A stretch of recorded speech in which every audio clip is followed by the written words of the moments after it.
Artinya, teman-teman sekalian, tidak ada cara lain selain mempersiapkan sumber daya manusia kita, khususnya sumber daya manusia industri, melalui pendidikan yang mengarah pada high skill, serta meningkatkan keterampilan yang dominan dari low middle ke level high skill.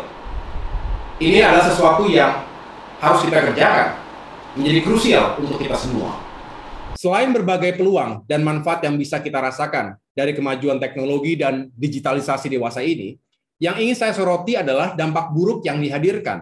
Pertama, akan semakin terjadi ketimpangan, digital gap, digital divide antara mereka yang memiliki akses dan kapital terhadap digital tersebut dengan yang tidak.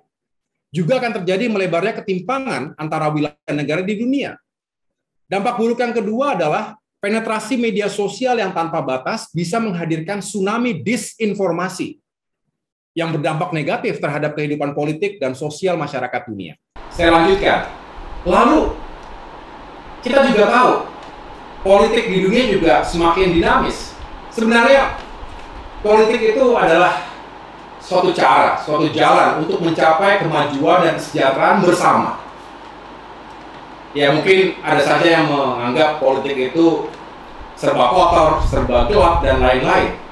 Tetapi saya punya keyakinan, dan tidak mungkin tanpa keyakinan itu saya kemudian melakukan transformasi diri dari seorang perwira militer menjadi seorang politisi.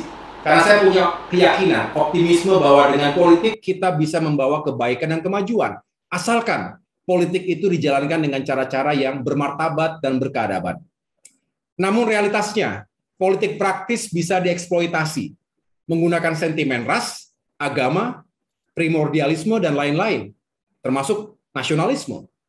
Pengelolaan narasi berbasis sentimen identitas itu seringkali membabi buta, akhirnya menciptakan polarisasi ekstrim yang bersifat dikotomis atau dogmatis, dan juga dangkal, seperti kanan versus kiri.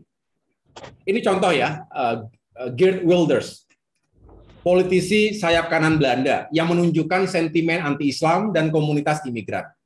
Sedangkan Pauline Hanson, ketua umum One Nation Party di Australia, yang mengkampanyekan politik anti-Islam, anti-Asia, dan white supremacy. Saya rasa teman-teman PPI yang ada di Belanda dan Australia lebih paham siapa dua tokoh ini yang secara keras mengkampanyekan semangat anti identitas tertentu. Selain itu, kita juga ikuti bagaimana Amerika Serikat yang seringkali menjadi kiblat demokrasi dan kebebasan di dunia, pada tahun 2019 dan 2020 yang lalu juga terbelah secara ekstrim akibat politik yang mengeksploitasi sentimen rasial sehingga melahirkan gerakan Black Lives Matter, BLM. Ini harus kita cermati karena dunia mungkin saja akan bergerak ke arah lebih ekstrim lagi. Tentu tidak kita harapkan. Nah, teman-teman sekalian, melalui forum ini, saya bukan bermaksud untuk menghadirkan pesimisme, tidak sama sekali. Saya adalah termasuk orang yang optimistis melihat masa depan bangsanya sendiri. Tetapi perlu kita jujur, objektif dan terbuka, mengatakan bahwa hari ini Indonesia sedang tidak baik-baik saja. Ini sebuah wake up call, bahwa memang sekali lagi ada banyak peluang, tetapi banyak tantangan dan permasalahan di Indonesia saat ini. Saya lanjutkan. Mari kita buka satu persatu. Kondisi real ekonomi sosial yang ada di Indonesia. Kalau teman-teman mungkin yang ada di luar negeri tidak selalu merasakan denyut nadinya masyarakat, curhat dan aspirasinya masyarakat, melalui forum ini izinkan saya melaporkan kepada teman-teman semua, keluarga besar PPI Dunia, apa yang dirasakan langsung oleh masyarakat. UMKM kita masih terpukul, usaha mikro kecil menengah, yang tentunya jumlahnya besar sekali. Banyak sekali data yang bisa ditemukan bahwa salah satu sektor yang paling terpukul akibat COVID-19 ini adalah sektor UMKM. Bank Indonesia menyebutkan sebanyak 87,5% UMKM terdampak pandemi COVID-19. Dan dari jumlah ini, sekitar 93,2% diantaranya terdampak negatif di sisi penjualan. Padahal UMKM merupakan penopang sekaligus penyelamat ekonomi nasional kita selama ini. Ingat 1998, ingat krisis 2008, ketika dunia Indonesia menghadapi tekanan ekonomi, justru UMKM kita menjadi kartu penyelamat ekonomi nasional. Faktanya karena sektor UMKM berkontribusi sekitar 60% terhadap PDB kita dan menyerap sekitar 90% tenaga kerja secara nasional. Nah, di masa pandemi, mereka yang memiliki platform digital dan telah masuk ke dalam marketplace relatif aman dan bisa survive. Nah, masalahnya teman-teman, 85% dari 60 juta unit UMKM kita masih konvensional. Belum masuk ke dalam marketplace, belum masuk ke dalam platform digital. Artinya, perlu dukungan pemerintah dan kita semua agar mereka bisa melakukan transformasi digital segera. Karena semakin lama, semakin tertinggal. Tadi saya katakan gap-nya makin besar. Sekaligus mendorong agar juga terjadi transformasi dari sekedar trader menjadi produser. Nah, kemudian permasalahan ekonomi dan sosial yang berikutnya adalah pengangguran yang meningkat. Ini masalah real. Pandemi berdampak pada meningkatnya angka pengangguran di Indonesia. Setidaknya 9,1 juta orang menganggur. Ingat, jika kita merujuk pada teori ekonomi berdasarkan hukum Okun, bagi mahasiswa ekonomi pasti sangat paham, setiap penurunan pertumbuhan ekonomi 2% saja akan berdampak pada meningkatnya pengangguran sebesar 1%. Akibatnya angka pengangguran meningkat tajam, terutama di kalangan pekerja muda di rentang usia 20 hingga 35 tahun. Jadi banyak sekali, Mas Ahaye, kami sudah sekolah, kami sudah kuliah, tapi begitu lulus kuliah, nggak dapat pekerjaan. Bingung kami. Akhirnya menganggur. Mohon maaf, akhirnya kami melakukan sesuatu yang tidak sesuai dengan apa yang kami pelajari selama kuliah. Skills-nya tidak digunakan.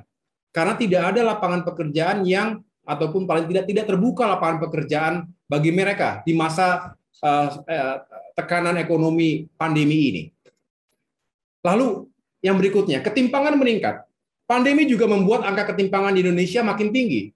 Rasio Gini sebesar 0,384. Ini bulan Maret 2021. Ada anomali di masa pandemi ini.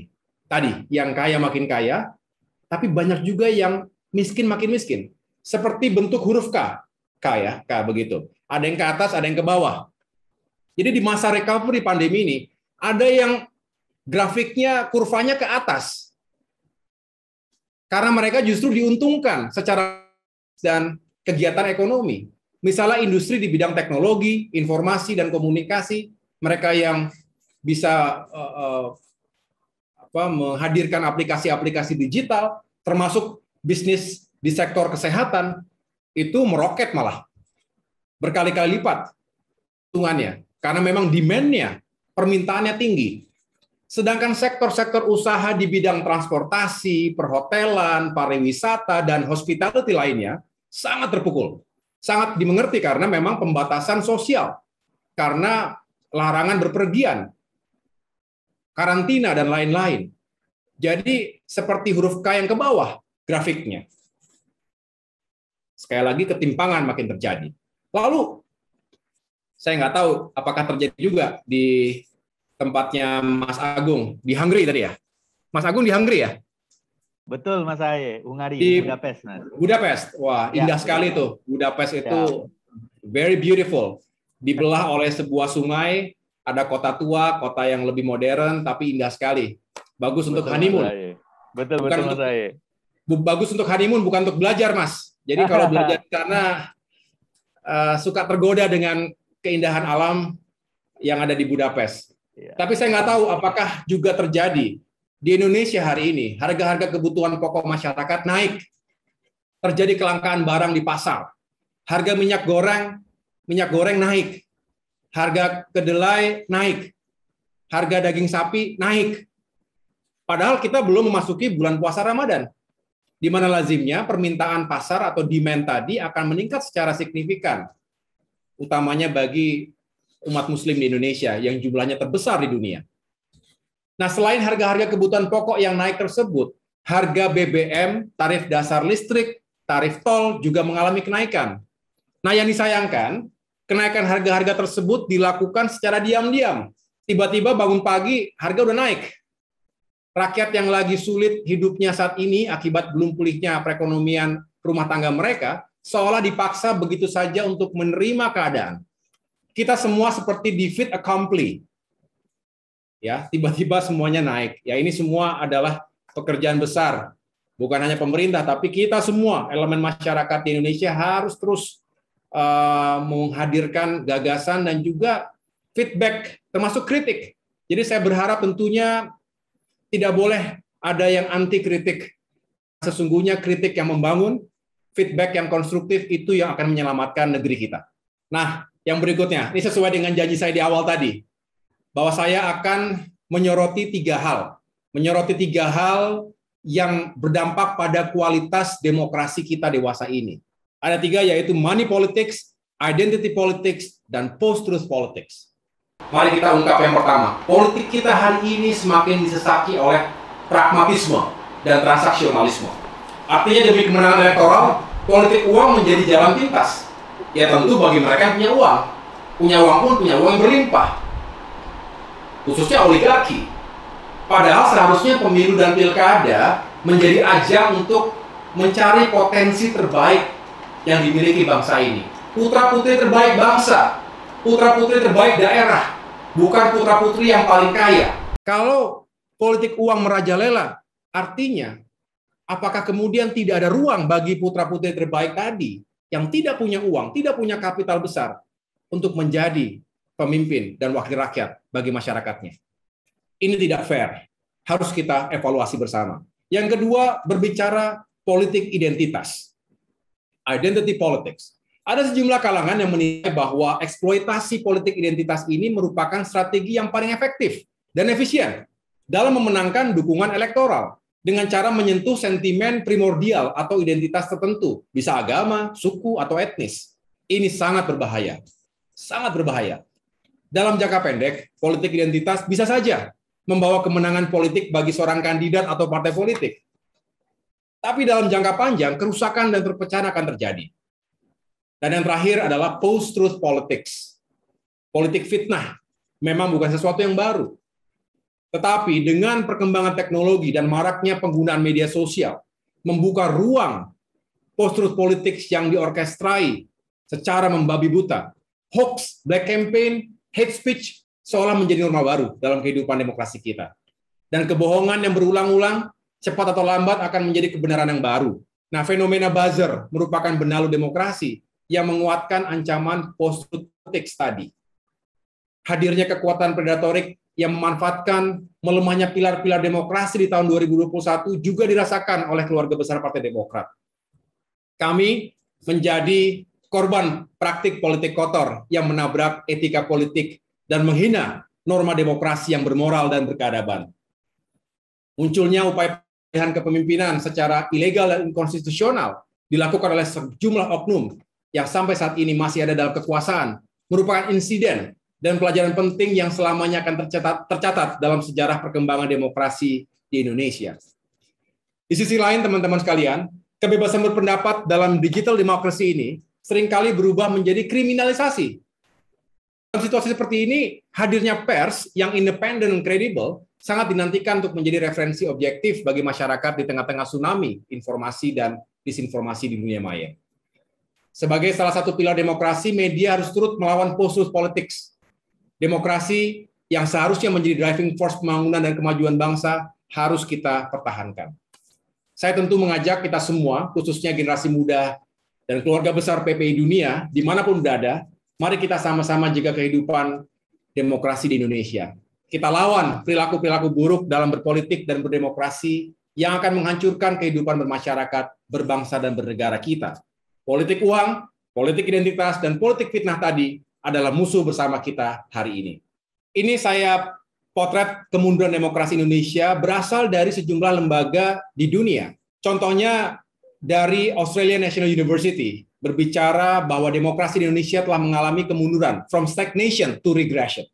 Lalu LP3S berbicara demokrasi tanpa demos. Lalu Transparency International dan juga Economist Intelligence Unit juga memotret hal serupa. Telah terjadi kemunduran demokrasi di Indonesia.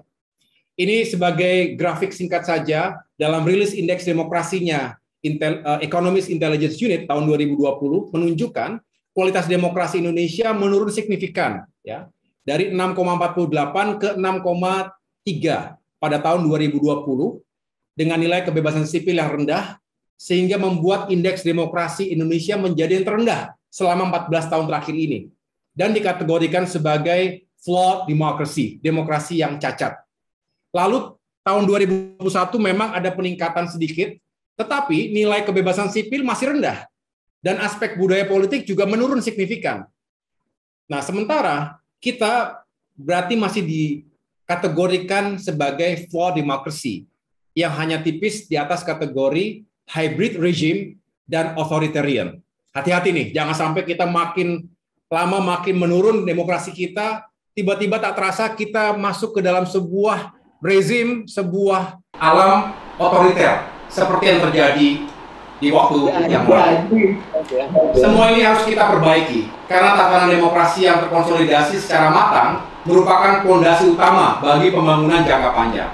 Dalam bukunya Why Nations Fail, ya, saya sering membaca buku ini, Darren Acemoglu dan juga James Robinson mengatakan dan mengingatkan kita semua, jika sebuah pemerintahan tidak mengakomodir sistem check and balance, maka agenda pembangunan ekonomi dan pemerintahannya akan rapuh. Kita sudah memiliki pengalaman sejarah bahwa ketika pilar demokrasi dibungkam dan dirobohkan, kita semua berada dalam masa-masa yang kelam. Terkait dengan ketidakadilan, saya ulangi, dan penegakan hukum, kita merasakan bahwa penegakan hukum di Indonesia masih tebang pilih. Ini menjadi permasalahan tersendiri bagi kita. Banyak sekali fenomena yang seolah-olah ada yang ditarget, tapi ada juga yang diamankan. Harus kita carikan solusinya bersama. Jangan sampai rasa keadilan di masyarakat menjadi hilang. Jangan sampai seolah ada daftar yang harus ditarget dan dikasuskan, sedangkan sebaliknya ada daftar orang yang harus diamankan dan dilindungi. Jangan sampai hukum tajam ke bawah, namun tumpul ke atas. Jangan tajam ke kanan, namun tumpul ke kiri. Peristiwa di Desa Wadas, Purworejo, Jawa Tengah beberapa saat yang lalu juga harus menjadi pengingat bagi kita semua, agar benar-benar merawat demokrasi dan menjaga rasa keadilan di mata rakyat dan seluruh anak bangsa. Saya ingin memotret tata kelola pemerintahan. Berdasarkan data Transparency International tahun 2022 ini, yang telah saya ulangi, di tahun 2020, Indeks Persepsi Korupsi atau IPK memberikan raport merah bagi kinerja pemberantasan dan pencegahan korupsi di Indonesia. IPK tahun 2020 ini mengalami penurunan tajam sebesar 3 poin, kalau dilihat di grafik ini ya, dari sebelumnya 40 ke 37. Pada skala 0 yang berarti sangat korup hingga 100 yang terkategori sangat bersih. Penurunan IPK ini menjadi yang pertama sejak tahun 2008. Bahkan IPK sebesar 37 ini juga menandai Indonesia telah mundur jauh 5 tahun ke belakang. Di mana pada tahun 2016 sebenarnya IPK Indonesia juga berada di angka yang sama, yaitu 37. Akibatnya Indonesia yang semula di peringkat 85, kini terjun bebas ke posisi 102 dari 180 negara yang disurvei. Saya ulangi, kita peringkat 102 dari 180 negara yang disurvei atas dasar tata kelola pemerintahan, khususnya aspek pemberantasan korupsi. Sedangkan nilai indeks persepsi korupsi tahun 2021 memang naik menjadi 38, namun angka itu masih tetap rendah dan belum kembali melampaui angka capaian indeks 40 di tahun 2019 yang lalu. 10 tahun di bawah kepemimpinan Presiden SBY, IPK Indonesia bisa meningkat 14 basis poin. Sedangkan selama 7 tahun pemerintahan Presiden Jokowi, IPK Indonesia hanya naik 4 poin saja. Artinya kita perlu bekerja keras untuk meningkatkan ini lebih baik lagi.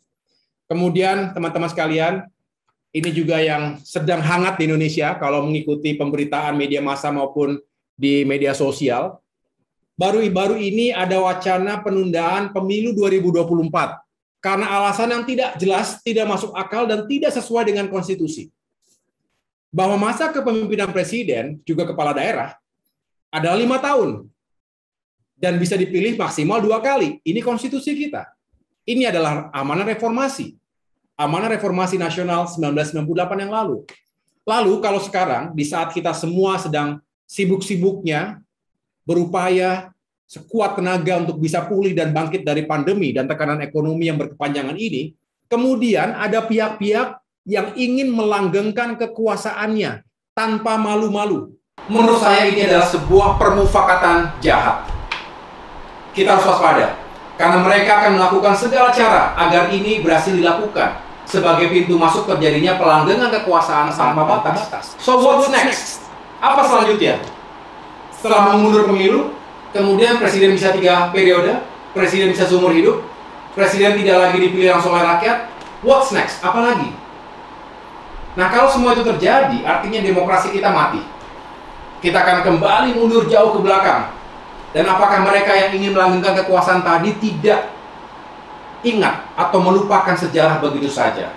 Bahwa absolute power corrupts absolutely. Bahwa people power pada akhirnya akan melakukan koreksi. Ini wake up call untuk kita semua. Nah, teman-teman sekalian, oleh karena itu, dari semua kondisi dan permasalahan bangsa yang tengah kita hadapi tadi, maka saya ingin menyampaikan urgensi kepemimpinan transformasional. Kepemimpinan yang dapat menyatukan dan melipat gandakan potensi bangsa. Kepemimpinan yang senantiasa berorientasi pada pembangunan human capital di tingkat nasional maupun di tingkat lokal, serta lintas sektor, lintas profesi, dan lintas generasi. Tentu kepemimpinan yang juga mampu mengoptimalkan keunggulan komparatif dan keunggulan kompetitif bangsa, sehingga Indonesia akan mampu mentransformasikan ekonominya menjadi negara maju dan sejahtera di tahun 2045. Lalu pertanyaannya sederhana sebetulnya. What is leadership? Kepemimpinan itu seperti apa sih? Dari banyak buku tentang kepemimpinan, dari berbagai teori dan literatur yang kita pelajari selama ini, saya mencoba menyederhanakan definisi kepemimpinan itu sendiri. Bahwa leadership adalah sebuah arts and science, ilmu dan seni, untuk mengajak dan menggerakkan orang lain agar mau melakukan berbagai hal untuk mencapai tujuan bersama secara ikhlas. Itu membedakan pemimpin dengan bos, membedakan pemimpin dengan komandan. Ada keikhlasan, ada kesukarelaan yang dihadirkan dalam pencapaian tujuan tadi. Nah, lalu pertanyaannya, mengapa transformational leadership? Mengapa kepemimpinan yang sifatnya transformasional? Dari banyak buku tadi, banyak sekali teorinya. Ada kepemimpinan transaksional, kepemimpinan karismatik, kepemimpinan ethical, kepemimpinan servant, dan juga transformational leadership. Mengapa saya merekomendasi bahwa Indonesia ke depan harus semakin menguatkan kepemimpinan transformasional di semua lini, di tingkat nasional, di tingkat daerah, di tingkat lokal. Termasuk diri kita pribadi dalam memimpin organisasi, memimpin masyarakat, dan juga melakukan perubahan-perubahan. Mengapa sekali lagi? Karena pemimpin transformasional adalah pemimpin yang visioner dan juga adaptif. Ini ciri pertama dari kepemimpinan transformasional, bahwa punya visi jauh ke depan, yang optimistis, tapi jelas dan terukur, tidak membual, tidak sesuatu yang tidak visible, tidak bisa dicapai dengan baik begitu. Juga harus adaptif dalam merespons dinamika, peluang, dan tantangan ke depan. Yang kedua, pemimpin transformasional juga mampu menyatukan dan menggerakkan, menginspirasi para anggota dan followers-nya, serta komponen-komponen dalam organisasinya untuk mencapai tujuan bersama yang telah ditetapkan. Jadi, bisa memotivasi, bisa mempersatukan, dan bisa menggerakkan dalam satu paket yang sama.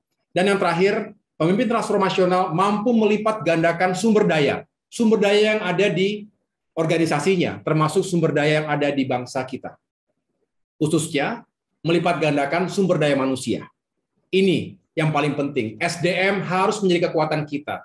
Kalau Indonesia mau menjadi negara yang maju, Indonesia Emas 2005 itu harus ditopang oleh sumber daya manusia bangsa yang unggul dan juga memiliki karakteristik yang hebat.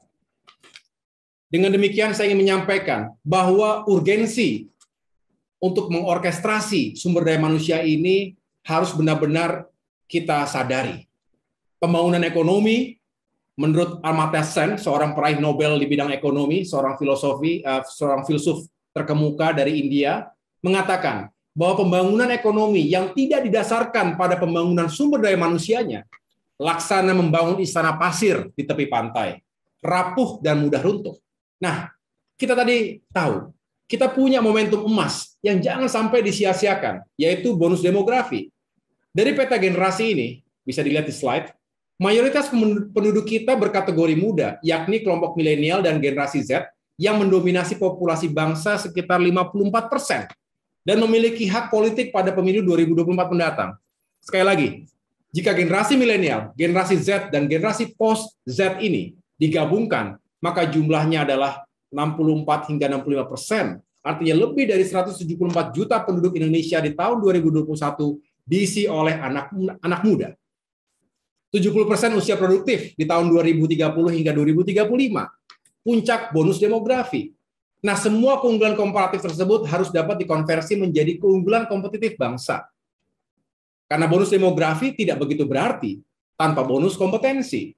Disinilah letak urgensi kepemimpinan transformasional yang senantiasa berorientasi pada pembangunan human capital, baik di tingkat nasional maupun di tingkat lokal, lintas generasi. Dengan mengoptimalkan keunggulan komparatif dan keunggulan kompetitif bangsa, Indonesia insya Allah akan mampu mentransformasikan ekonominya menjadi negara maju dan sejahtera. Sedangkan teman kalian ada data IPM, Indeks Pembangunan Manusia, berdasarkan UNDP tahun 2020 ya. Indeks Pembangunan Manusia Indonesia berada di ranking 107 dunia dengan skor 0,718, peringkat 107 dunia. Masih jauh tertinggal kita. Dan sedangkan kalau kita bandingkan dengan negara-negara di Asia Tenggara, di ASEAN, kita nomor 5, yang paling tinggi Singapura, peringkat 11, kemudian Brunei Darussalam, peringkat 47, Malaysia, peringkat 62, dan Thailand, peringkat 79. Baru kita, peringkat 107, setara dengan Filipina. Memang banyak yang nyinyir soal tidak boleh membandingkan dengan Singapura karena dianggap tidak apple to apple. Karena Singapura kan penduduknya hanya 4-5 juta. Tapi lalu bagaimana dengan Malaysia jumlah penduduknya lebih dari 30 juta? Thailand yang jumlah penduduknya 60 juta lebih. Dan sebaiknya kita daripada terlalu defensif, lebih baik kita terus mengevaluasi diri. Bahwa kita harus terus mawas diri dan mengejar ketertinggalan. Karena sesungguhnya kita punya sumber daya yang hebat, tinggal bagaimana kita mengorkestrasinya. Selanjutnya, terkait dengan GNI per kapita. Ini berbicara pendapatan per kapita antar negara di kawasan kita. Bisa dilihat di grafik ini, Korea Selatan tinggi sekali, memiliki income per kapita yang tinggi. Itulah dinamakan sebagai negara yang makmur. Jadi pasca Perang Dunia Kedua, berbagai negara terus melakukan penataan fondasi ekonomi agar mampu melakukan transformasi dan akselerasi ekonominya, hingga mencapai predikat sebagai negara maju atau advanced country berdasarkan IMF, atau developed country kalau terminologi UNDP, atau high income country kalau kita merujuk pada World Bank. Nah, kita sekarang melihat pada ukuran standar World Bank. Strata ekonomi negara-negara dibagi berdasarkan 4 kategori dasar, yakni high income country, yaitu mereka yang memiliki gross national income per kapita lebih dari 12.536 US dollar. Lalu kategori upper middle income country, yaitu antara pendapatan 4.046 hingga 12.535 US dollar. Sedangkan kategori lower middle income country, yaitu yang berpendapatan di antara 1.036 US dollar hingga 4.045 US dollar. Dan yang terendah adalah kategori lower income country, yaitu berpendapatan di bawah $1.036. Nah, berdasarkan klasifikasi data berbasis pendapatan per kapita negara-negara tersebut, kita bisa mencermati negara-negara mana saja yang mampu melakukan transformasi dan akselerasi kekuatan ekonominya selama 50 tahun terakhir ini. Di antaranya adalah di kawasan Asia Timur, yaitu Jepang, Korea Selatan, Tiongkok, serta Singapura di Asia Tenggara. Bisa menjadi contoh keberhasilan bagaimana transformasi ekonomi itu bisa dijalankan. Pasca Perang Korea di era 1950-an, Korea Selatan mampu melipat gandakan produk domestik brutonya. Saya ulangi, PDB per kapitanya hingga 320 kali lipat, dari 94 US dollar di tahun 61 hingga 30.000 lebih US dollar di tahun 2020 yang lalu. Sementara itu, pasca revolusi kebudayaan di era 1970-an, Tiongkok mampu menjaga pertumbuhan ekonomi double digit hingga tahun 2010-an. Hingga kini menjelma sebagai kekuatan dominasi baru dalam struktur makroekonomi dunia. Sedangkan Indonesia telah bertahan selama 58 tahun di kategori lower middle income country hingga naik menjadi upper middle income country pada tahun 2019. Namun Indonesia kembali jatuh ke kelompok menengah bawah pada 2020 akibat pandemi, menjadi 3.870 US dollar per kapita. Pada tahun 2021 memang telah naik kembali ke level upper middle income country di posisi 4.349 US dollar, tetapi posisinya masih sangat vulnerable, rentan. Beda-beda tipis ya, karena hanya tipis di atas batas dasar kategori upper middle income country tadi. Nah, ini bagian akhir ya, saya ingin menyampaikan bahwa teman-teman sekalian, untuk bisa menjawab berbagai tantangan terkait kualitas SDM bangsa, maka kita harus fokus membangun dan melengkapi generasi muda Indonesia dengan berbagai keterampilan utama di abad 21. Yang pertama adalah learning skills, keterampilan untuk belajar, yang terdiri dari critical thinking, bagaimana kita bisa memecahkan sebuah masalah dan mengambil keputusan dengan cepat, akurat, dan tepat. Artinya, selain melakukan kritik, kita juga harus mampu menjadi jawaban atau problem solver dari situasi-situasi yang terjadi. Yang kedua, creativity, kemampuan untuk mengembangkan ide dan berkreasi sesuai dengan bidang dan keahliannya masing-masing. Yang ketiga, collaboration, merupakan keharusan bagi anak-anak muda Indonesia. Kita tidak bisa melakukan lompatan-lompatan jika hanya sendirian. Kita harus sama-sama bersinergi dan berkolaborasi sesama anak bangsa, bahkan antar sesama warga dunia. Karena kita tahu peluang yang dihadirkan dalam dunia yang semakin borderless ini begitu luas. Dan yang terakhir adalah communication, yang merupakan soft skill yang harus dimiliki oleh anak muda Indonesia. Keterampilan ini sangat menentukan bagaimana kita menyampaikan ide dan gagasan yang kita miliki. Ini juga penting dalam konteks kepemimpinan. Siapa yang memiliki kemampuan berkolaborasi dan berkomunikasi dengan baik, maka akan mampu membawa tim, organisasi, dan komunitasnya maju bergerak ke depan. Yang kedua adalah literacy skills atau keterampilan literasi.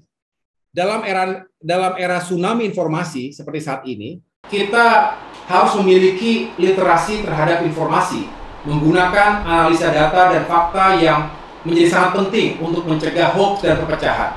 Selain literasi informasi, media literasi juga sangat penting dalam menyerap segala bentuk pemberitaan di era saat ini. Yang tak kalah penting adalah literasi teknologi atau melek teknologi. Ini sangat berguna bagi kita semua agar tidak melulu menjadi objek, tetapi juga menjadi subjek yang menentukan. Dan yang terakhir, yaitu keterampilan hidup atau life skills. Ada flexibility, leadership, initiative, productivity, dan juga social skills. Sejarah membuktikan bahwa manusia berhasil adalah manusia responsif dan adaptif terhadap perubahan. Kemudian kepemimpinan, sudah tadi kita jelaskan, begitu mendasar dan fundamental untuk memotivasi tim agar bisa mewujudkan tujuan bersama, tujuan jangka panjang termasuk visi Indonesia Emas 2045. Inisiatif untuk mengubah tantangan menjadi peluang yang bisa dimanfaatkan untuk kepentingan bersama. Productivity untuk mendukung hasil yang optimal, bekerja secara efektif juga efisien. Dan yang terakhir adalah social skills untuk membangun jaringan atau networking dalam rangka memperluas peluang. Ini kekuatan dari PPI dunia, kekuatan dari diaspora Indonesia memiliki network yang luas. Mudah-mudahan teman-teman sekalian yang saat ini sedang mengikuti studi di luar negeri juga terus bisa mengembangkan network yang luas dengan siapapun di dunia. Akhirnya saya ingin menyampaikan pesan, marilah kita dimanapun berada menjadi patriot dan generasi unggul bangsa yang memiliki intellectual capacity, kapasitas intelektual yang baik sebagai bekal untuk menjadi generasi bangsa yang unggul. Juga strong character and integrity, memiliki kapasitas intelektual yang memadai. Ciri generasi unggul bangsa lainnya adalah memiliki karakter yang kuat dan integritas dalam membangun bangsa. Karakter yang pantang menyerah, yang tidak mudah patah, tidak merasa gagal, cepat gagal. Kita ingin terus bangkit dari keterpurukan, karena tentu orang yang besar, orang yang sukses pasti mengalami keterpurukan dan kegagalan selama hidup dan perjalanan perjuangannya. Dan yang terakhir, yang memiliki leadership quality. Generasi unggul bangsa harus memiliki kualitas kepemimpinan yang baik. Dan yang tak kalah penting, patut diingat oleh kita semua bahwa teman-teman di sini, para pelajar keluarga besar PPI Dunia, merupakan bagian tak terpisahkan dari Indonesia. Sehingga dimanapun kita berada, teruslah berkontribusi terhadap pembangunan dan masa depan kita. Masa depan Indonesia. Ini akan selalu menjadi identitas kita semua. Tentu saya berharap bagi teman-teman yang saat ini sedang melaksanakan studi di luar negeri, suatu saat nanti kembali ke tanah air dan bisa langsung mengaplikasikan segala ilmu pengetahuan, keterampilan, dan pengalamannya selama ini. Inilah sejatinya patriot Indonesia, patriot abad 21. Bersama-sama kita raih Indonesia Emas 2045, sesuai dengan pesan dari salah satu pemimpin transformasional dunia, Nelson Mandela. The youth of today is the leader of tomorrow.